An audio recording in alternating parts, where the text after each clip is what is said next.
How are you? Are you having fun till now? Perfect. So before we will begin, I want to ask you a few questions just to better understand who are the people who sit in this room. Please raise your hand very high if you have an iPhone. Okay, anyone here with an Android-based phone? Okay, anyone here, and I'm truly sorry for asking that, with a BlackBerry?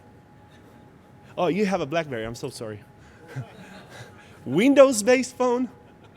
Wow, guys. Oh, you work at Microsoft, I'm sure. Okay, do you have Facebook account? Who doesn't have Facebook account? Wow. Okay, I'll speak more slowly. How about Twitter? LinkedIn?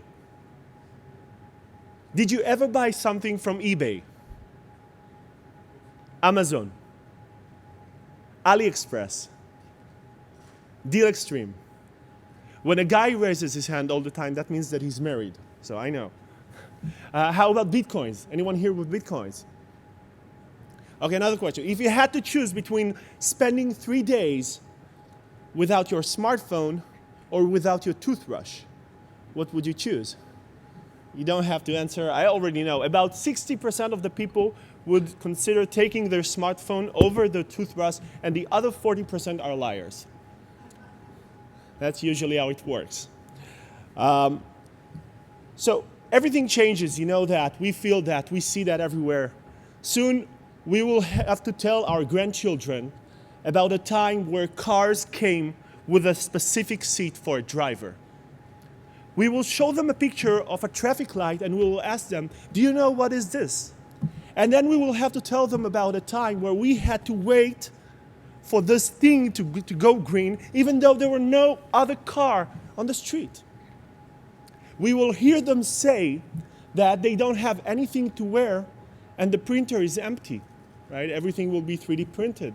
And we will laugh about the time that we had to buy clothes by 5 specific measures, right? Small, medium, large. And we will have to tell them about this guy who was driving a scooter and risked his life to bring us pizza, right? And it was not delivered with a quadcopter. So everything changes and very, very fast. There are a lot of people in the world today, and I hope I will not offend anyone here, who don't know how a tape cassette is related to a pencil. Right? Some of us know. Some of us laugh because they feel uncomfortable, because they don't know what a tape cassette is. Some of you don't know what a pencil is. But that's the way everything works. 4 years from now, I was very excited about change, and this is a session by 4 years from now. 4 years from now is the home of the growing global tech startup community. As a business platform, 4 years from now creates lasting connections among startups, investors, and corporations, under the belief that the startup culture is a driving force for change in the economy and business fabric. So 4 years from now is about startup, it's about change, and it's about finding all those different players to create an ecosystem where innovation flourish. And I want to talk about this session. Startups are pushing hard to disrupt the smart city industry with their innovations, new products and services for redesigning the life in the cities and enhancing the well-being of citizens. So we know those super smart entrepreneurs are right now working on those new solutions to change the way we do things. And the future is going to be very, very exciting. My name is Menny Barzilay. I'm a cybersecurity specialist. I have a company. The company's name is FortyTwo. If you know why 42 is an important number, please raise your hand. Very good. If you don't know, you can ask those guys. I used to be in the Israeli Defense Forces for 10 years. I was the Chief Information Security Officer in the Intelligence Forces. And I was in the banking industry also for 10 years. And now I do only cybersecurity. So without further ado, I want to present our first speaker, Dan Doctoroff, a CEO and president of Sidewalk Labs. Dan is a CEO of Sidewalk Labs, a company aiming to develop products, services, and platforms at the intersection of the physical and digital worlds to help make cities become more efficient, responsive, resilient, and greener. He was until December 2014 the CEO of news provider Bloomberg LP. Dan, please.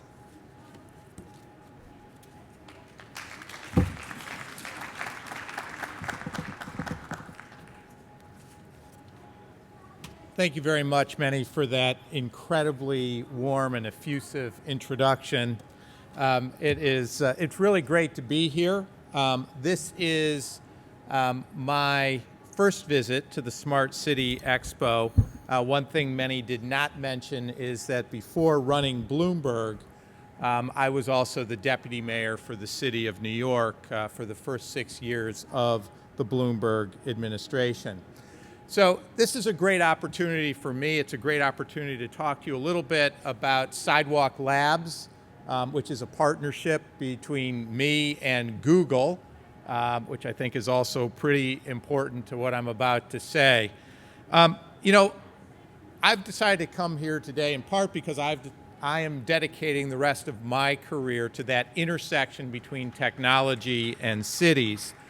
And I did that because I believe that we are meeting at what really is a critical moment in urban history, where we see the collision of massive urban growth and rapid technological innovation combining forces to transform cities. Hopefully this is going to work.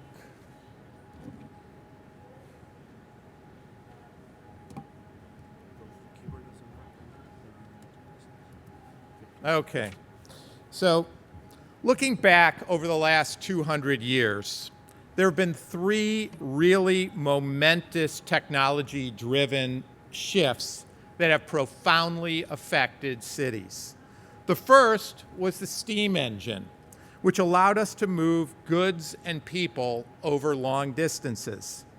The second was the introduction of the electric grid, which gave us the lights, the subways and elevators that make density possible. The third was the mass adoption of the automobile. I believe, and I suspect you agree, that we are just at the beginning of a 4th such urban revolution.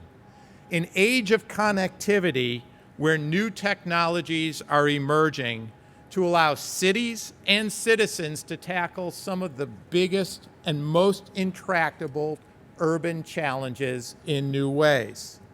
So let's take a look at the technology foundations in this networked urban transformation. First is connectivity.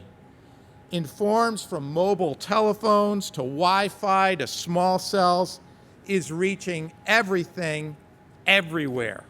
In the United States alone, we have invested, mostly privately, as much in our mobile network infrastructure as we did in the interstate highway system in the 1950s and 60s.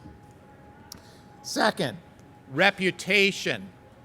The personal devices all of us are carrying around are enabling constant digital social networks that are quickly evolving to give everyone an online reputation. And in Uber, you don't act like a jerk because the driver is rating you. Third, location. Location services are getting more and more precise and therefore enable a wider variety of uses. Today, roughly 1/3 of all mobile apps use location services in some way. Fourth, sensing. By 2020, sensors will be attached to as many as 50 billion devices. They give us the ability to track what is happening everywhere in real time. Fifth, computing power. The vast computing power that exists in the cloud and in our hands helps us understand and act on the huge amount of data that is being produced by people and increasingly by things. And finally, digital technology is rapidly changing the way we make things as 3D printing and new approaches to creative work change how we design and build. We are already starting to see how powerful these technologies are when they are used together. They're fueling companies like Airbnb, Uber, WeWork, WikiHouse, and even Kickstarter, and just beginning to reshape our cities. These companies represent the next generation of smart city thinking, a term, by the way, I don't like, having been a deputy mayor of a city where we thought our city was not so stupid after all. But it's an alternative. It's an alternative to the top-down corporate approach that requires huge city investment. But we have to remember something. We have to remember that technological revolutions can be both good and bad for the city. Think back to those 3 previous shifts that I mentioned. The steam engine gave us railroads and factories, but it polluted our cities terribly. Electricity enabled streetcars and subways, which allowed cities to grow. But the companies that built them became monopolies, and then even worse, regulated monopolies. Electricity also let us build taller buildings and provide more efficient housing, which led to blocking the sunlight, retreating to artificial environments, and warehousing people in high-rises. Automobiles liberated individual travel, allowed greater metro growth, and broke the grip of the streetcar companies. But it gave us sprawl and nearly killed the central city. We are now only coming to grips with the enormous externalities of cars and how the impact that they are having on our planet. So the key question is not whether technology will disrupt cities. It will. Or whether we should disrupt it. It's going to happen whether we want it or not. But will this disruptive era make our cities better or just place them in thrall of a new set of technologies? Because history teaches us that the key to success is the combination of technological expertise and a deep, deep understanding of what makes cities great. Since we formed Sidewalk Labs, we've been giving a lot of thought to the essence of cities. In fact, we've developed a credo of sorts that shapes our work and guides how we will make choices in what technology to see and when and how to use it. We believe, most above everything else, that cities are about people. That whenever we improve the human experience, we improve the city. And whenever we forget to prioritize the human experience, we make it worse.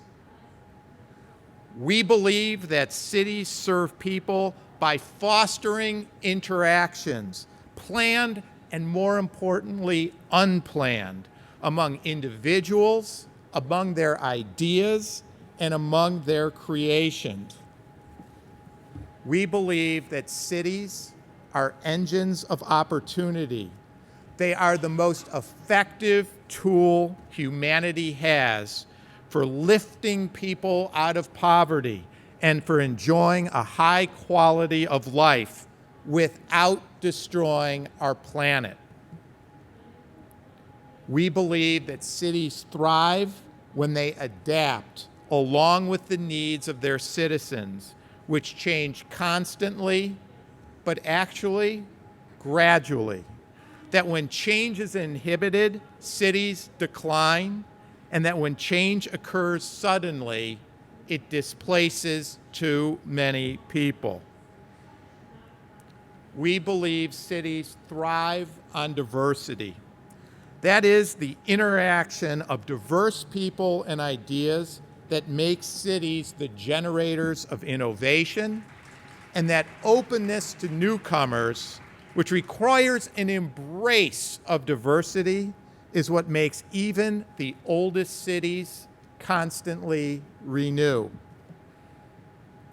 We believe cities work best when their diversity is anchored by a shared set of values.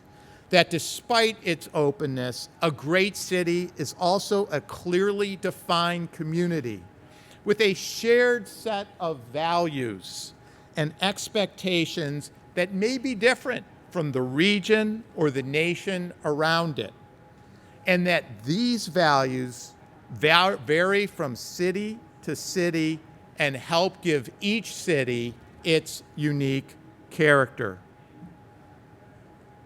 We believe that cities require coordination, that it is only through coordination that people can enjoy the benefits of density while avoiding the misery of crowding, that coordination must balance inclusiveness and efficiency, innovation and preservation, that while government is necessary, it is not the only form of coordination, and that coordination is not the same thing as control.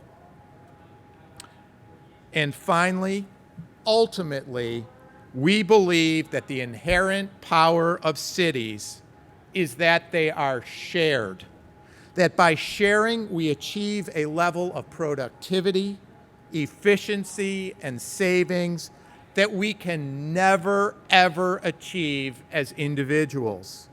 Moreover, the logical extension of all of these technologies that we've described and with which we are all familiar is that we now and in the future increasingly will have a greater ability to share assets, infrastructure, space, data and knowledge, and actually even responsibility and reward to a much greater extent than we can today.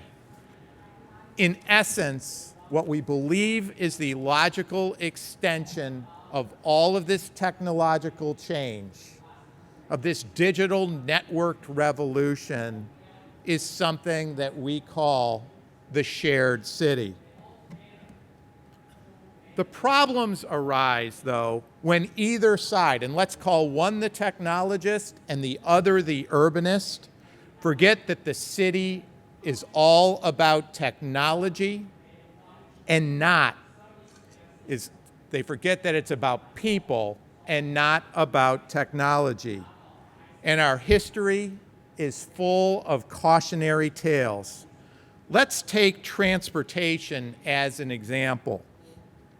We know, this is here in Manhattan, we know that prior to 1910 or so, the city street, not just in New York, but everywhere, was a shared space where children played, cyclists biked, pedestrians walked, horses traveled.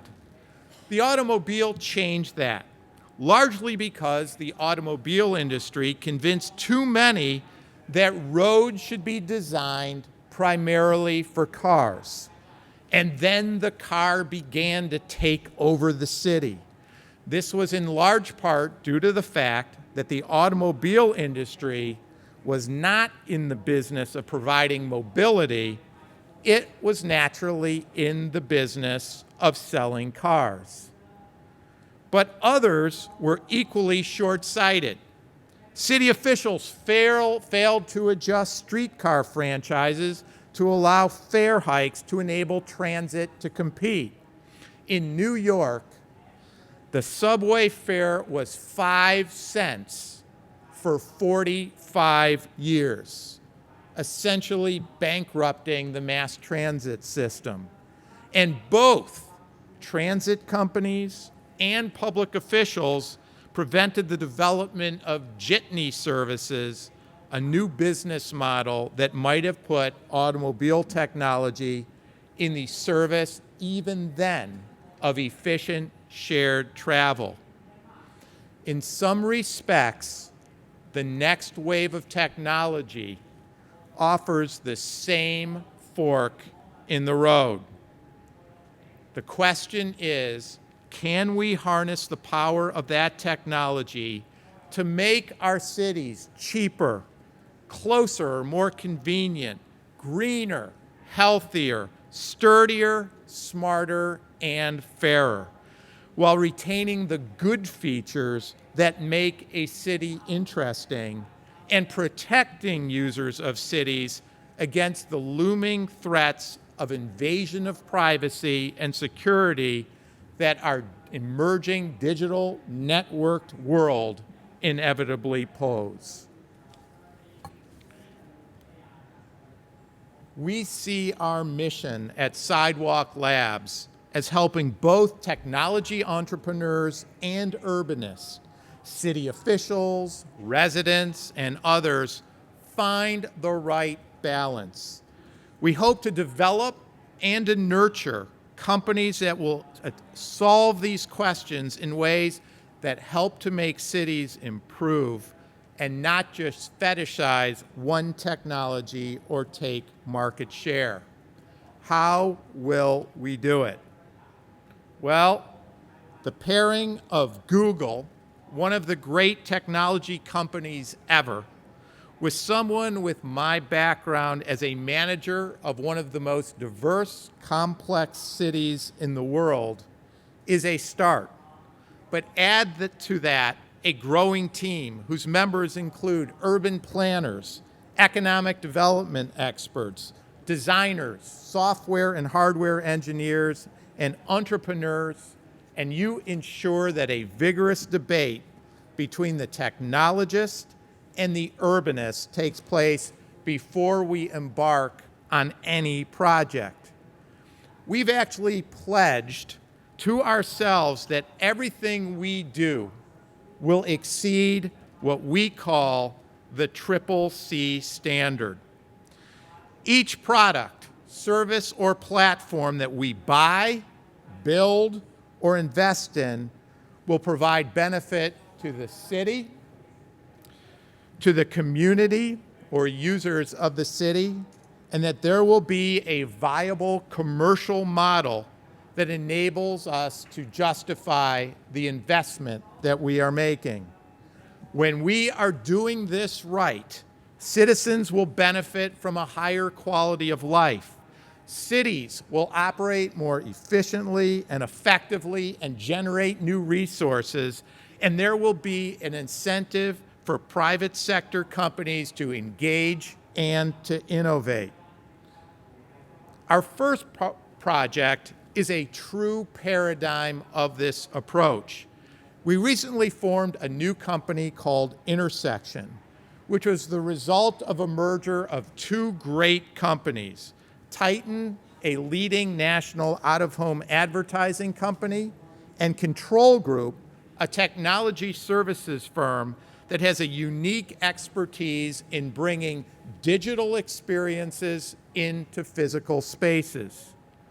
Those two companies had come together around New York City's call to reimagine the antiquated public telephone. This is a typical public telephone in New York City. Notice it doesn't work. The only people who use the ones that work, are drug dealers. Working closely with the city, Intersection developed Link NYC, which will replace all of the payphones, the 10,000 payphones with modern communication hubs. Starting in the next month, we will bring these sleek, iconic links to nearly every neighborhood in New York City. Link will provide free gigabit Wi-Fi, free video and voice calling, access to city services and public information, and immediate access to emergency services like 911. It will also have a tablet on it with full internet connectivity, and you can even charge your phone very quickly at a Link. So what does Link mean for all New Yorkers and the 58 million visitors to New York a year? First, Link begins to smash the digital divide. Imagine a mother who can't afford a cell phone for her daughter, who will now know that she can call her, that the daughter can call her on the way home from school, or that she can complete her research project even though they don't have high-speed internet at home. Link makes the city convenient. Whenever you need access to information, or to charge your phone, or download a movie in moments on your way to the train, Link makes it possible. And Link connects people to government. New Yorkers in every community will be able to connect with city services and get real-time information in a new and efficient way. So the benefits of Link are huge.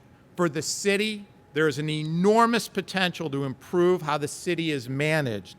In the future, the city and intersection may outfit each link with an array of sensors that could, combined with machine learning, be used to measure conditions across New York City and enable policymakers to respond to problems in a way that was never possible before. And this entire project will not cost New York City $1.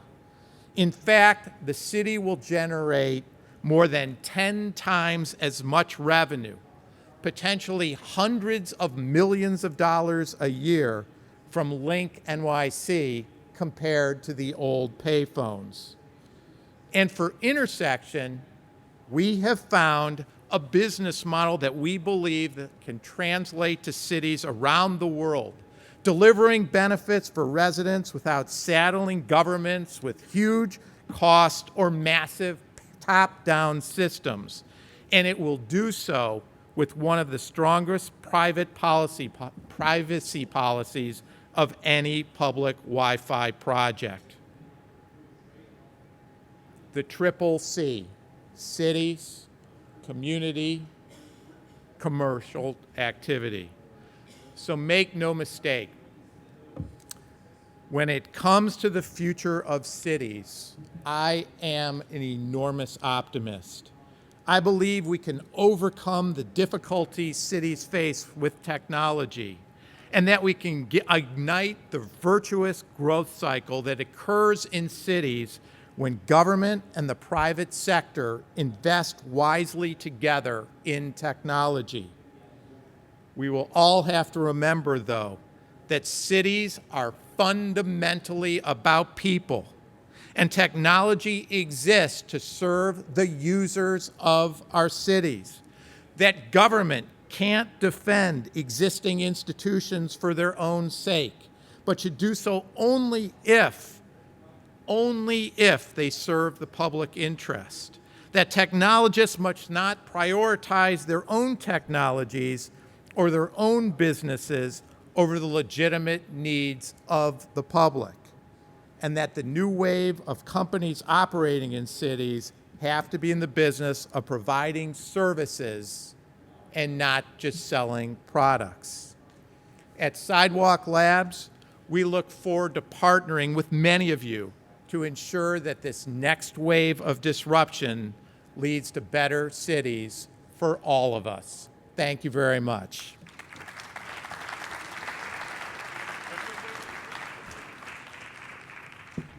Okay. I just want to ask you one question. First of all, thank you so much for a very insightful presentation, very interesting. The first part talking about the ideas, the strong ideas on which you build the company were very exciting to me. So thank you for that. What I suggest, I wanted to ask you one question, and afterwards, after the two presentations, we will have an open sessions where the audience can ask several questions. So my only question to you now is, how do you see smart cities 4 years from now? First of all, You should take the microphone or talk there.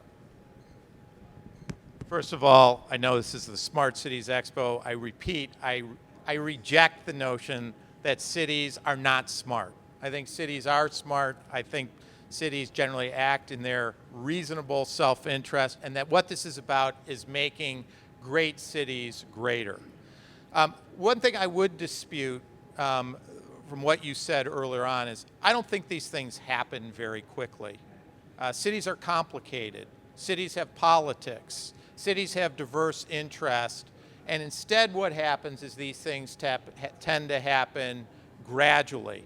I think what you will see is over the next several years, the city itself won't look very different, but what you will see is that pockets of experimentation, new companies, some from large companies, some from entrepreneurs, are going to be testing things out.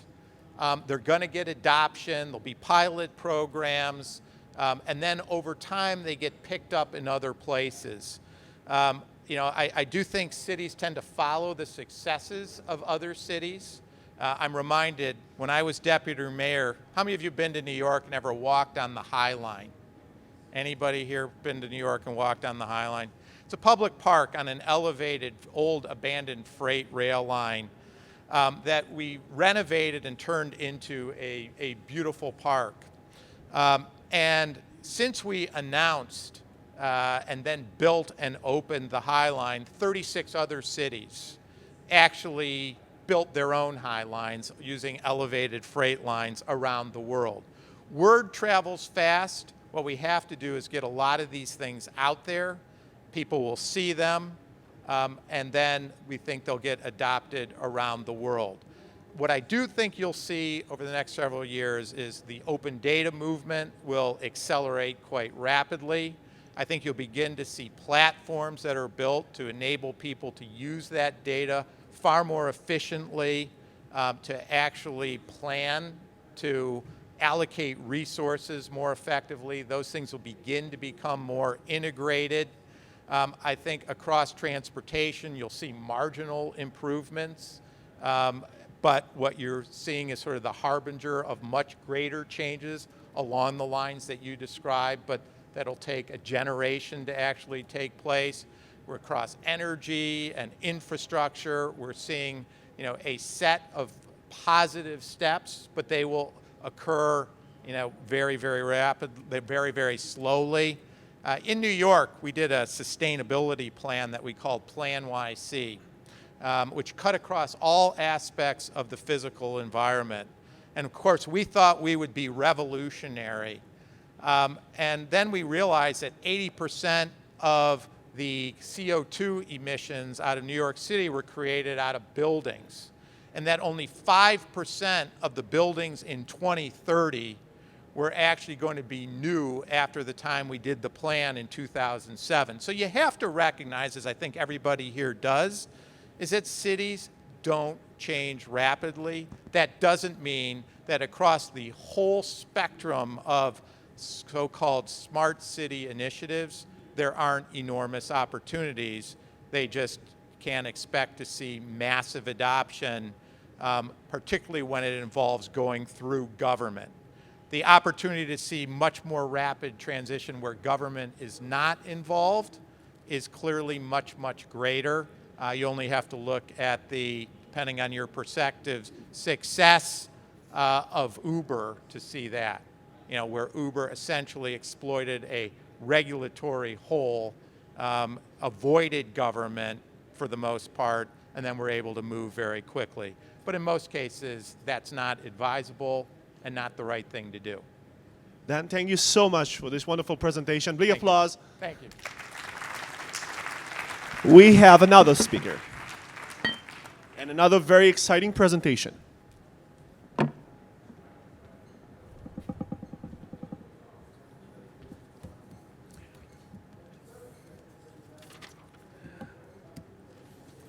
You want me to move there, and so you will be able. I will stand here. Perfect. Okay. So our next speaker is Ivan Caballero. Ivan is a serial and social entrepreneur from Barcelona. He carries out projects since the year 2000 where social uses of technology and internet are applied to social impact, conscious entrepreneurship, communication with values, and more citizen-oriented cities. Ivan has a degree in business administration, postgraduate in international business, and 2 masters in international marketing in some of the best European business schools. You have a tough act to follow. Ivan, if you're ready, take the stage. Big applause for Ivan.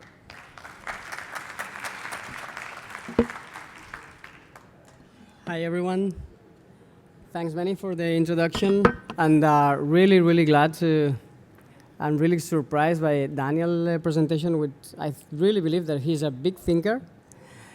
And now we are going into the doer thing. So I'm an entrepreneur. I know doing things. And I would like to start my story, which is a story about pivoting and about changing constantly your project in order to follow your dreams and in order to follow a personal motivation with a personal story. 2.5 years ago, I was in my company. I had 17 people. The company was really great. We were growing a lot. Our revenues were good. And one Friday, I received a phone call, and it was a phone call from my main customer. And they called me just to tell me that they were closing. That meant for us that we had to fire more than 50% of our employees. So that was one of the worst moments in my life, because at that moment, I was being successful. Before that call, I was successful. After the call, I was failing. So I had that problem in my mind, and then I received another phone call. And it was my wife. And she was calling me to tell me that she was pregnant. So at that moment, I don't know how many of you have children. Okay, so probably you all know what does it mean. It's like another operating system coming up. And it's like, okay, you are conscious on which is your responsibility in the world. And probably your motivations change into living a better world for these children. So, okay, on Monday I had to fire people. I had to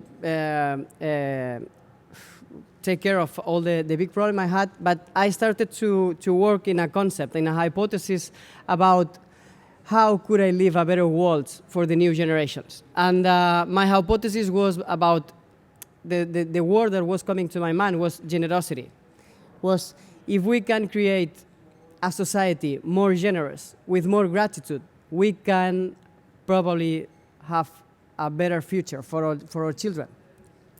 So 2 years ago, I convinced 10 students in the university in order to go into the streets and start performing good deeds, start performing acts of kindness, small things like helping an old woman to cross the street. This is super typical, but helping a guy writing his CV or cooking for homeless, whatever. After doing that, we noticed that we were not able to track what we were doing. Our acts of kindness were spreading, but we could not track that. So we created these coins. These coins represent an act of kindness.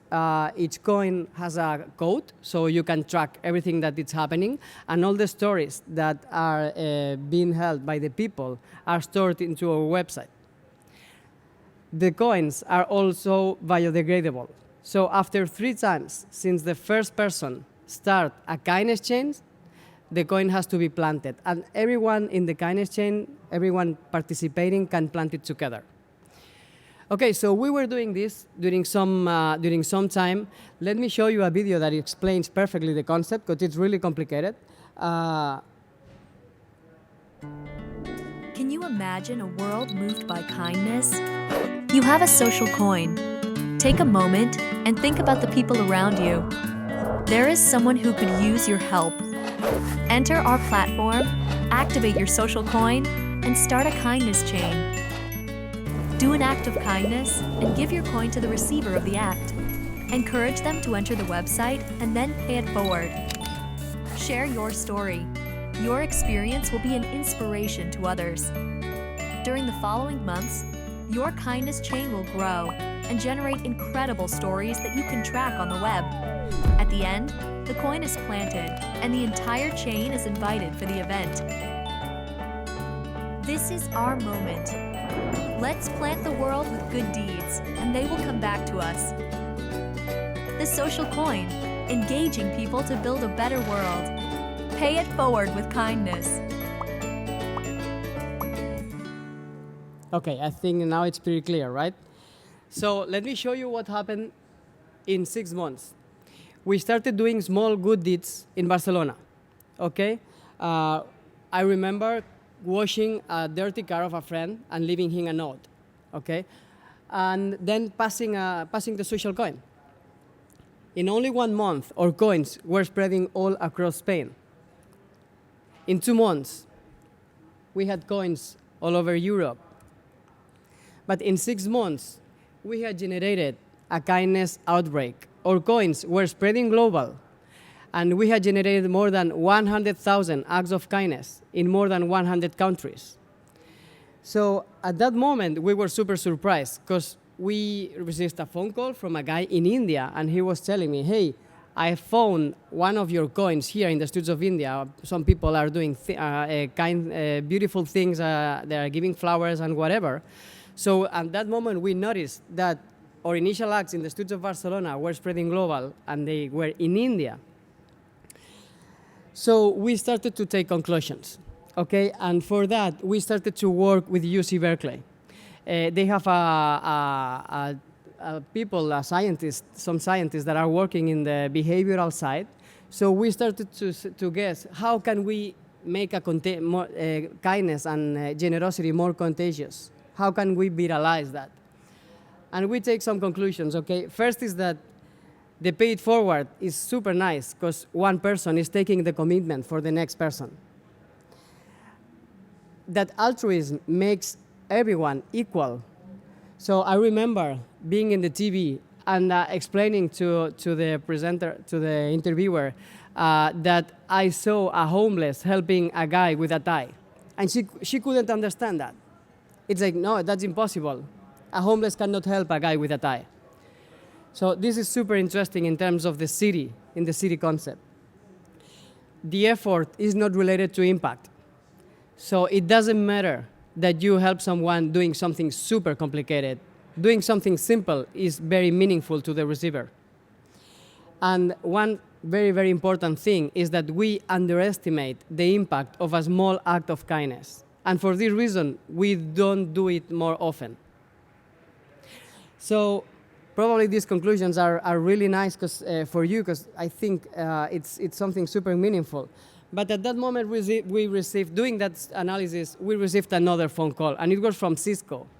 Cisco, one of a big company in worldwide, called us because they wanted our platform. Their corporate social responsibility director received a coin. And she called us telling, hey, I want these coins and I want your platform in order to engage all my employees in impacting in the society.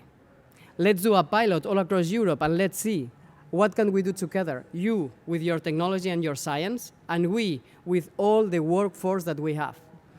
So it was the result was really amazing because we allowed Cisco to increase 100% the participation of their employees in all the social impact activities. So at that moment, we received another phone call. And it was from Startup Bootcamp, an accelerator here in Europe that selected us as one of the best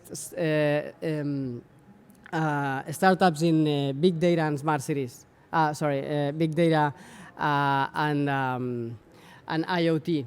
And we started to do our research, because at that moment, we just were like a social movement. And we saw that unhappy and unengaged people is costing a lot of money to companies. Afterwards, we noticed that it's not only to companies, it's also to cities. Because if you have people engaged, people clean the streets, people help each other, they are better. They have better health. Yeah, this is the direct impact. Engagement impacts in creativity, in productivity, in sales, in profitability, and also in the health of the people. We noticed that corporate social responsibility is a $20 billion market in the United States, which is really a big cake. And then we started to think, how can we generate generosity outbreaks? How can we do it bigger? How can we reduce friction? So we noticed first, people like the coins. And this is a break. People keep the coin in their pockets just because remember that they can be a good person. So they don't want to give it away. Motivation is not always internal. We always want to think that everyone is good, and we do it in a pure attitude. But this is not always true. Sometimes we need something telling us, hey, you are doing well, guy. Storification is critical. So making from a small good act, generating a story, this is super important because it makes it more inspiring. And the biggest conclusion that we took is that the observer is the most inspired person. So when you help someone, the most inspired person to start to do more to be more generous is the person who is watching at that. It's not the person that it's being that is helping or the person being helped. It's the one that is watching that. So under these conclusions, we started working in another product, and it was based in the concept of a ripple. Just imagine that you have a stone and you throw a stone into a lake. That creates waves, right? Those waves of inspiration, it's what we are trying to do through our technology right now. Inspiring people in order to be more generous and in order to transform the culture of their cities, of their universities, or their companies. So we've been working in a mobile application that allows to write and storify all the good deeds that people are doing. A social network that allows everyone to launch challenges and allows also individuals in order to inspire all their communities. A dashboard, we call it the People Metrics Dashboard, that allows to track values, which values are driving people's attitudes and behavior, what quantity by community of good deeds is being performed, and who is the person most engaged in a community, and who is the person less engaged in a community, okay? And the Spark, we've been working in an algorithm recently that helps to rank the behavior of people. So depending on your behavior, the Spark is growing or is getting oxidated. Okay, later on, I will explain you about some possibilities on working on that. So the coin that everyone loves so much now is a reward. Okay, later on you will be able to participate and ask a lot of questions. I just want to see you that we are pivoting constantly, just following all the science and all the conclusions that we are taking under our business. We are having some customers already. We are working with Cisco worldwide, with Zurich, with Schneider Electric worldwide, with Leo Pharma, which is a pharmaceutical company that is driven by values. They are really, really amazing. We are working with PricewaterhouseCoopers in order to help cities to implement all the smart cities projects. We are working also with universities in order to transmit values to the new generations. And we are working with smart cities like the city of Barcelona in order to track and foster generosity all across the citizens. We are having some incredible partnerships with UC Berkeley, NYU Universitat de Barcelona. And recently we've been awarded by the United Nations as one of the biggest and best projects in social innovation in the world. And now we are in the cities, in the smart cities context. We call it the human cities, not the smart cities. And we have like three concepts that I would like to explain. First is that altruism impacts in inequality, which is one of the biggest problems of the smart cities, of the cities in the world. Second is that bottom-up activities and up-to-bottom inspiration can live together, and our technology is allowing to do that. So it's very important, and I think that Daniel mentioned that previously, that a single citizen doing an act of kindness can generate a social movement, and this can grow up, transforming all the city. And also, government can create meaningful challenges to the citizens in order to transform the city. And the third is that rewarding with reputation based on behavior will be a big thing in the next years, probably in the smart cities context. Some months ago, I was talking with the Palo Alto mayor, and he was asking me about the Spark thing and that stuff, and I was telling him, hey, what kind of rewards can the mayor of Palo Alto give to the citizens? And he was telling me, someone that has a high scoring because he's impacting in the society, I can reduce taxes to this guy. Or even better, if we have two neighborhoods and we know that one of the neighborhoods is behaving better than the other one, we can reduce the cost of the rent of the apartments to those guys. So there are a lot of new paradigms that we can work under this technology. Okay, just to give you a brief overview on how we've been evolving, we started like a social movement. We incorporated a company. We started generating a lot of good deeds worldwide. We started having some sales. And where we are going is becoming a reputation standard in civic and in cities for citizens.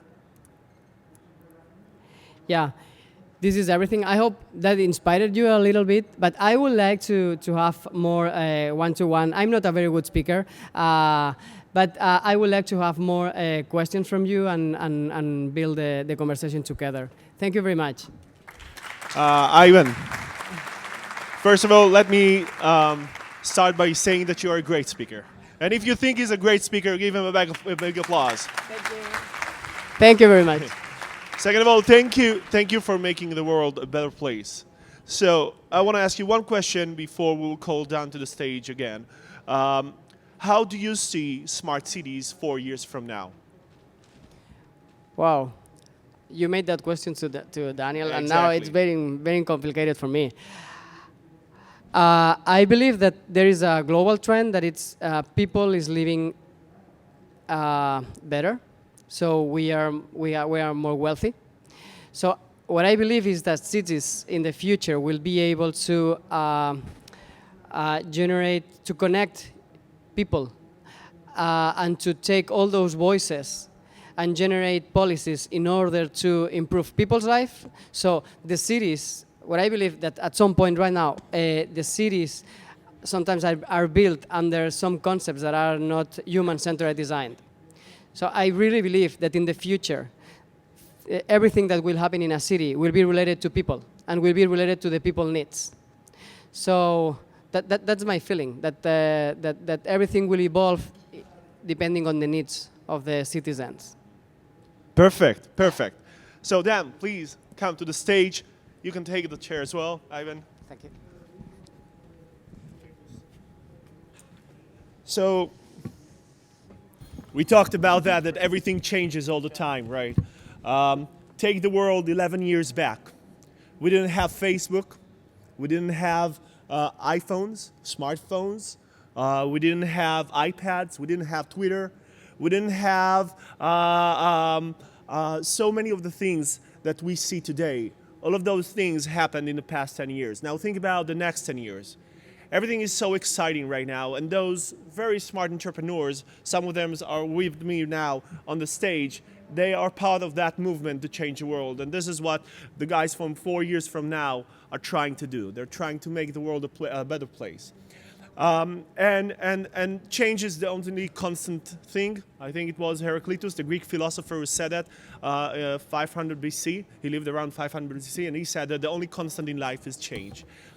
So one of the things that we've talked about today is how things are going to change with respect to smart cities. At this point, I would like to give you the opportunity to ask our speakers any questions. And if you have the courage to come, to stand up and approach this microphone or the other microphone there, please do that right now, and you can ask your questions.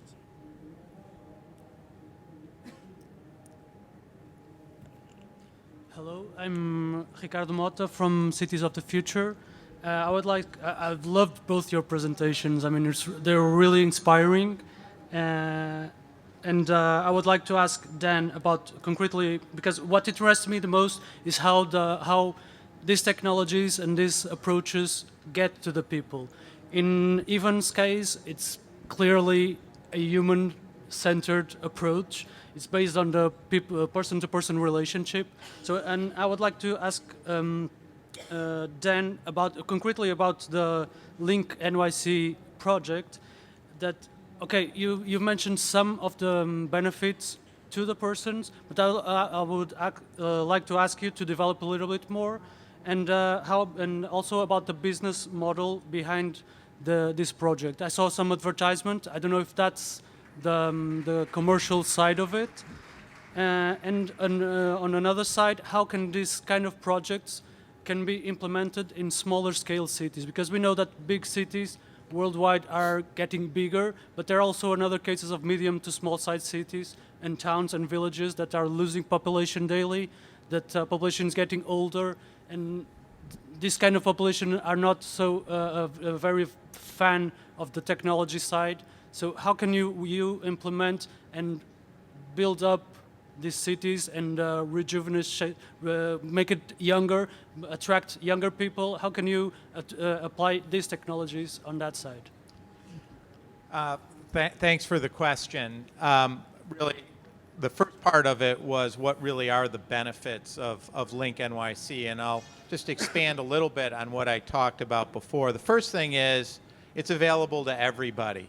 On literally every commercial block where there's stores or restaurants or lots of foot traffic, you will see one or two of these things. And so most importantly, people will have access to the fastest public Wi-Fi anywhere in the world. That Wi-Fi will be secure, it'll be under very strict privacy policies, and there are literally thousands of applications once people have that network actually built in. We think perhaps the most important single benefit is that it is available to everybody, and that especially means in less advantaged areas of the city where people can't afford to pay for data plans. They may not be able to afford to have the smartphone itself. And so that in and of itself we think is an extraordinary benefit, and it is the reason why New York City, particularly led by a very progressive mayor, is so interested in it. But it goes way beyond that. There are a set of city services that will be provided, and those will be expanding all of the time. I hear stories of people who are afraid to allow their child to walk home because they don't have a way of getting in contact with them, or accessing emergency services if they're necessary. Having those literally everywhere, I think is going to be incredibly valuable. I think another key part of it, though, and this goes back to the city and the benefit for the city, is that each of these things is going to produce an enormous amount of data. That data will come from the sensors that we are in discussions to put in, and it could be as many as 36 different sensors in here that will measure every aspect of the physical environment. That data itself can then be captured, and we think can be used to produce all sorts of interesting tools for cities to operate more effectively or efficiently. You talk about the business model. The business model depends on several sources of revenues. One is advertising. You noticed on most of those links that there will be advertising panels. We split the revenue with the city, essentially 50-50. And that, as I pointed out, will produce hundreds of millions of dollars a year of additional revenue for New York City. And you know, that revenue pays for things like education and better public safety and affordable housing and health care. It's an important amount of money for the city. So that helps us earn the return to justify spending the hundreds of millions of dollars that we will be on the equipment, the fiber connections, everything else. But there are other models as well.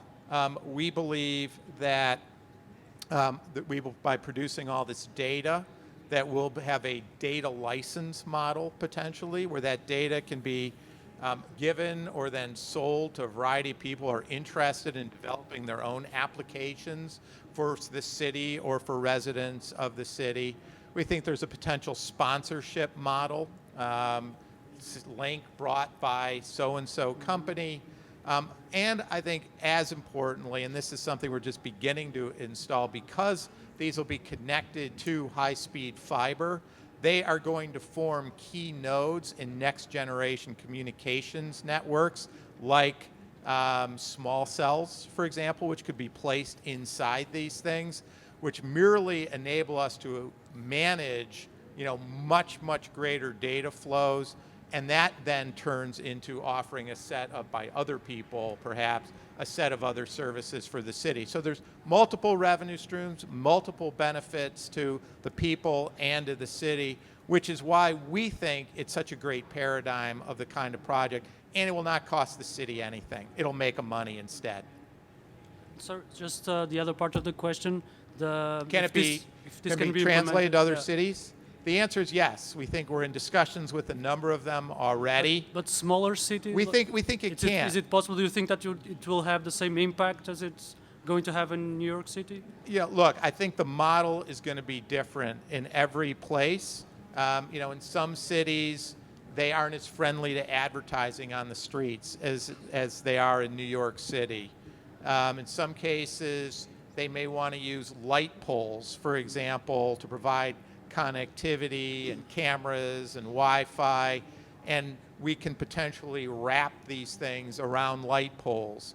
In smaller cities, we're working on models that don't involve 10,000 links, but might involve 100 in a, you know, section of the city where they might be willing to have a bit more advertising.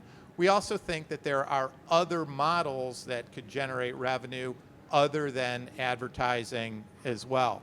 So, you know, if you look at bike share as a model, where in every city it's different. In some cases, the city puts up the money. In some cases, a private party puts up the money. In some cases, it's shared with the city. In some cases, it's not. We think the core elements of the project, including connectivity, the sensors, the capacity to connect, bring public access to public information, can be the core of a lot of different models in many different places. And we think there's a cheaper version of this than you would necessarily have to use in New York as well. So yes. Thank you. Ivan, do you have anything to add? Because we're about to close this session. Is any question? Just a short question. You have 10 seconds and you have 20 seconds. So that's it. Yes, it's going to be a quick question, but I'm Luciano Alakija from Brazil. Actually, I'm an observer, so I'm inspired by both presentations. And it would be interesting to see if you guys would talk in order to partner in these different causes, let's say. I will try it. Yeah, so... I have to say, I was inspired by Ivan's presentation as well. And you know, when I said the logical extension of a lot of this technology, particularly the combination of the technology, is leading to something that we're sort of calling the shared city. And part of sharing is shared responsibility and shared reward. What he's done is a perfect example of that, right? Which is combining technologies which include the connectivity, right? Which is the device by which people communicate, as well as the trust networks and social aspects that have formed. You've pulled those together to produce something where fundamentally people are sharing responsibility for each other. And what we can now do, as he's just demonstrated so powerfully, is not just do that in a small village, we can literally do that around the world. And that's the power of his model. So we'd love to talk because we think you're onto something. So we have a deal to do it We in have New a York. deal. There you go. Good for you guys. Okay, Dan, Ivan, thank you so much for being part of this movement to create a very interesting future. Thank you everyone for staying here. We have another 2 sessions of 4 years from now, tomorrow. Very interesting sessions. You should follow them up and see the next sessions in this room on the screens outside.